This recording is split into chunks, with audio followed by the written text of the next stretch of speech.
Hello and welcome to the penultimate 11/11 of January. And maybe ever, I don't know. That sounds so dramatic. Wow, I was not entirely sure that I would get here because I've wanted to stop a few times along the way.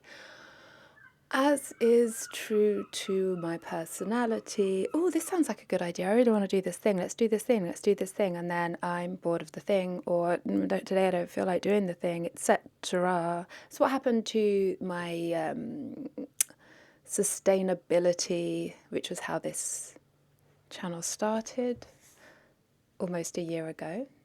Oh, yeah, almost a year ago. February. Pretty much a year ago, February 2025, where I was trying to find sustainable swaps like shampoo bars instead of bottles of shampoo, etc. But I found it very limiting. And there was something about the synchronicity of the numbers 11:11, posting at 11:11, speaking for 11 minutes and 11 seconds about anything that just really appealed to me. It meant I was like, oh, I can talk about anything then. That's not restrictive and it's flowy. And I still really like that idea of talking for 11 minutes and 11 seconds unscripted. But the pressure of doing it every day was honestly too much for me.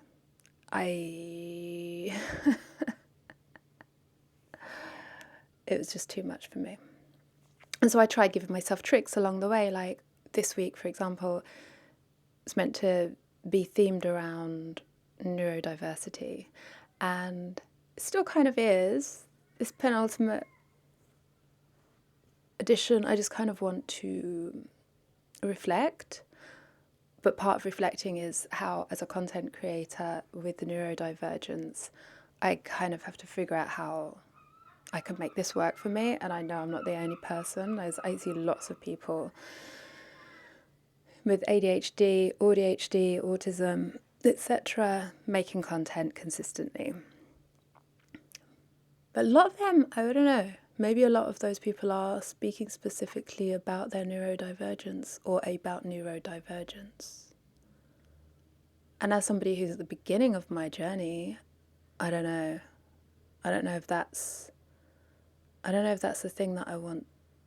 See, I don't want to stick with a thing. Like it's too hard. I want freedom and flexibility. And suddenly I'm like, oh, I'd love to give an update on like products that I've been using, that have helped with saving plastic, stopping plastic, or whatever it might be, or how I'm getting super crafty with making my own notebooks out of scraps and bits and bobs and pieces. And so, but I'm not going to do that. Oof. What have I learned? I've learned that this is hard.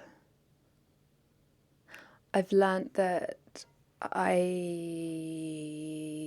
am not very good at speaking without a script. I'm an actor, give me a script. Ba-doop. I've learned to feel more comfortable within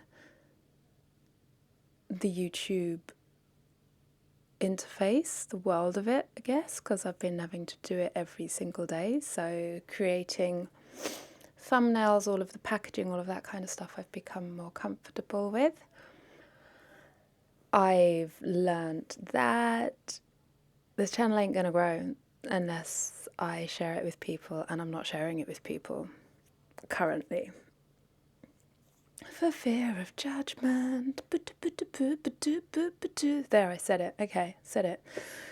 And I've learned that I do like making content and that I do like talking to the camera. I just need a structured way that doesn't feel structured, because I like spontaneity, but I need structure. I think the ADHD part of me likes the spontaneity and likes to like look at the latest shiny new thing. But the as yet undiagnosed autism side of me and the OCD side of me maybe wants more structure and routine.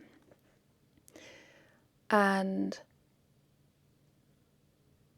but it takes more time, even though it's just 11 minutes and 11 seconds of talking, it takes more time than I had anticipated it taking. Everything takes more time than I anticipate it taking. So, because it's the like, well, what am I going to talk about? And then there's the overthinking it, and then there's like sometimes researching it, and then there's the getting it wrong, and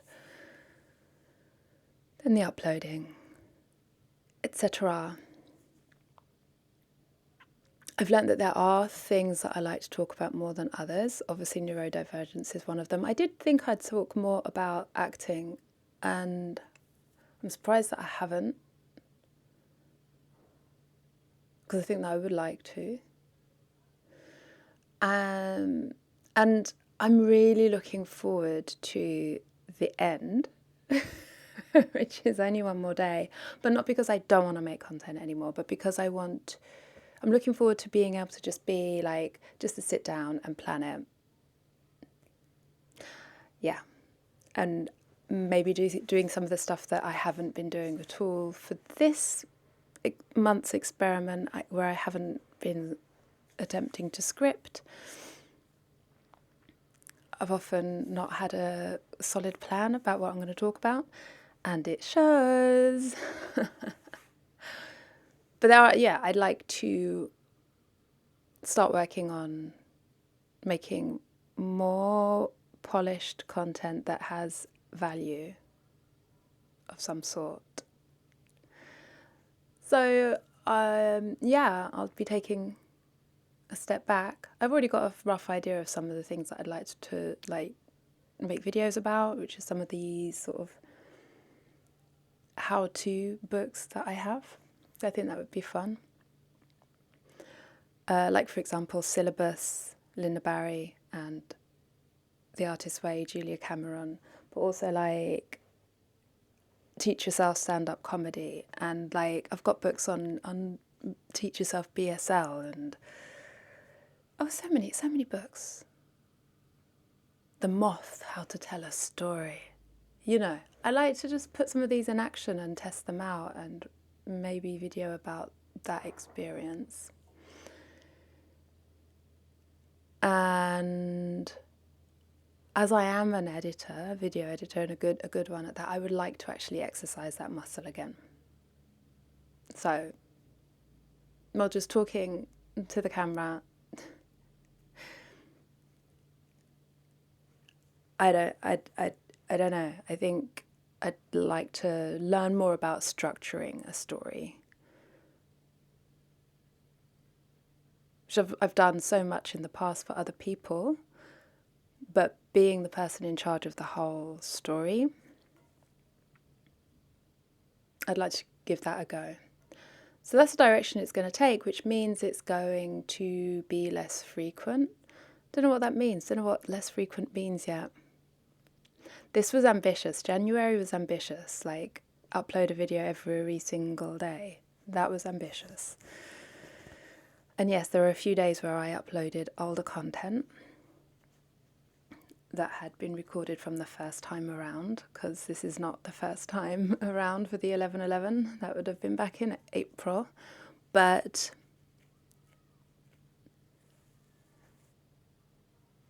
yeah, a daily upload schedule without any planning has been a lot to deal with. I know, like, planning makes it sound like it would be more work, but actually I think planning would make it actually be less work, because it would give it some structure, and like you wouldn't have to like crank the thinking brain into action. Because it's fine on those days. There were mornings where I wake up and be like, this is what I want to talk about today, and I feel really excited and like, yeah, I can't wait. And that enthusiasm, I think, would show. But then there were days where I was just like really forcing, like not in the mood. And that's where I think I need to be able to work more with my ADHD, is that like I need to be able to do tasks based on where I am right in that moment. So I'm working around a schedule of content creation that isn't daily. Then, you know, there can be filming days, there can be ideation days, there can be scripting days, there can be editing days. And if we started, say, for example, like one a month, that seems like so low. But like maybe I'll have to go to the other extreme. Like one a day, one a month. We'll see. Then at least that way I can be like, oh, today I really feel like editing that video. Today I really feel like writing up this idea and just focusing 100% on that. And just letting ideas breathe for more time. Just like, I'd like to improve my writing. I don't exercise my writing enough. And research and building actual stories or essays. So that's the direction we're looking at taking 1111. Thank you.